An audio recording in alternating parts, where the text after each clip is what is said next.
News first here on the WHAS 1119. Hello, everybody. I'm Doug Profit. Police are looking for suspects in two separate shootings just minutes apart that have left two men dead tonight.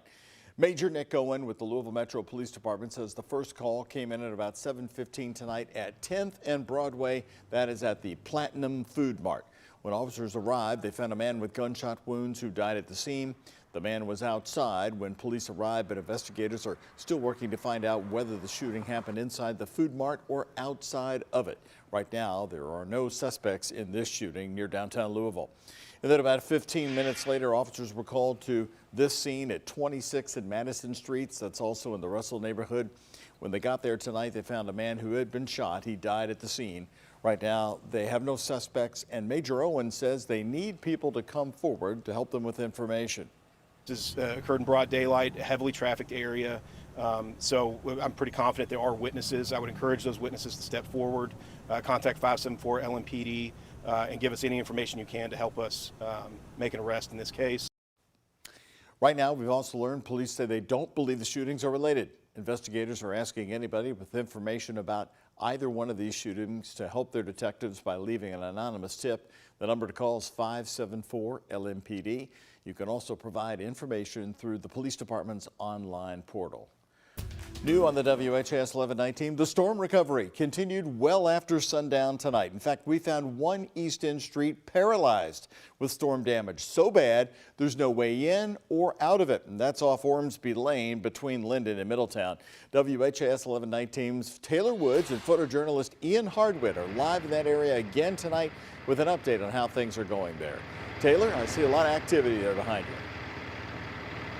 Well, yes, Doug, we're certainly standing outside of that subdivision. Earlier today, LG&E, AT&T, and a lot of crews and tree service crews were actually on site working hard to restore customers' power. If you take a look behind me, you can see that crew service still remains on scene tonight. And taking a look at the debris left over from the storm, you can see that there are broken tree limbs, even this power line lying outside of the subdivision. And earlier I spoke to neighbors who saw significant damage in the East End that left most of them trapped in their neighborhoods. Giant limbs, twisted, torn, and broken. 3 seconds, we heard this large roar, boom, and it hit, and the tree was on us. It happened that quick. Trees that used to surround James Burns' house near Ballard High School are now in it. Probably one of the scariest I've ever been. It was pretty terrifying. And, we're all okay. The dog, the cats, everybody was fine. We just got to figure out how to go from there. 10 minutes away in Linden. No way in, no way out. Trapped on this street off Ormsby Lane. And then when I got up to go this morning, I was blocked. There was a police car out in front and I couldn't pass. So neighbors are left stranded, not able to drive to work or run any errands. They are trapped with power lines blocking the front entrance. Of course, we went grocery shopping on Saturday, and now almost all of our food is ruined. Inside the Sycamore Creek subdivision, most trees were damaged. Bush is completely undisturbed. Those flowers are perfect, but this tree's gone. Cleanup crews are also out trying to cut down trees at an apartment complex down the street. One neighbor says he can still remember the big sound from the tornado. I was out on my porch and my ears were ringing for probably about 5 minutes afterwards, after the transformers exploded right here. Although some Linden residents are left trapped until repairs are made, they have been depending on other means of transportation like bikes or Uber. We went into one neighbor's house and put candles on, and we sat there and kind of watched our phones till they died. However, neighbors say the community has united during this time of need. Everybody's coming together and everybody's just, hi, how are you doing? And we're meeting new neighbors that we haven't met before. Now again, those crews remain on scene tonight working hard to restore power. And last time we checked, LG&E is expected to have power restored in this area by 11 o'clock tomorrow night. Reporting live in Linden, Taylor Woods, WHAS 1119 on your side. All right there, high above you tonight. Thank you very much, Taylor. 11 o'clock tomorrow night, still 24 hours to go. Well, following storm surveys throughout the day, the National Weather Service has confirmed 2 tornadoes not far from Louisville. In northeast Du Bois County, Indiana, crews reported a preliminary EF1 tornado that weakened from an EF2 in neighboring Martin County, Indiana. Now, an EF2 tornado with winds up to 115 miles per hour was reported also in the small Hardin County, Kentucky community of Cecilia. The Weather Service says straight line winds caused damage also in southern Floyd County and in Bullitt County. Again, straight line winds there. In Hardin County, the high winds flattened cornfields, ripped off rooftops, and even lifted up vehicles. The National Weather Service says the flattening of the corn and the direction in which debris was scattered are key indicators of a tornado. It is something homeowner John Key also observed. A front porch ended up in the backyard, and part of the back patio ended up in the front yard. There's definitely a tornado. The corn's laying down two different directions, and you can tell it was swirling. But we're glad to report no injuries reported in Hardin County. In the midst of the peak tourist season, the historic West Baden Springs Resort Hotel was hit hard when large hail moved through that area of Indiana.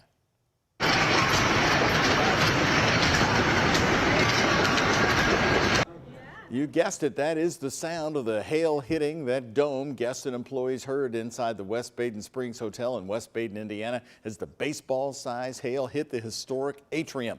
The large hail damaging the glass, forcing the hotel to temporarily close the atrium until repairs can be made. All of a sudden, you're seeing the size of my fist or a tennis ball or a baseball, and these things are just falling straight down out of the sky, and you start hearing glass shatter. And at the nearby Pete Dye golf course there, the green was left covered in divots from the hail.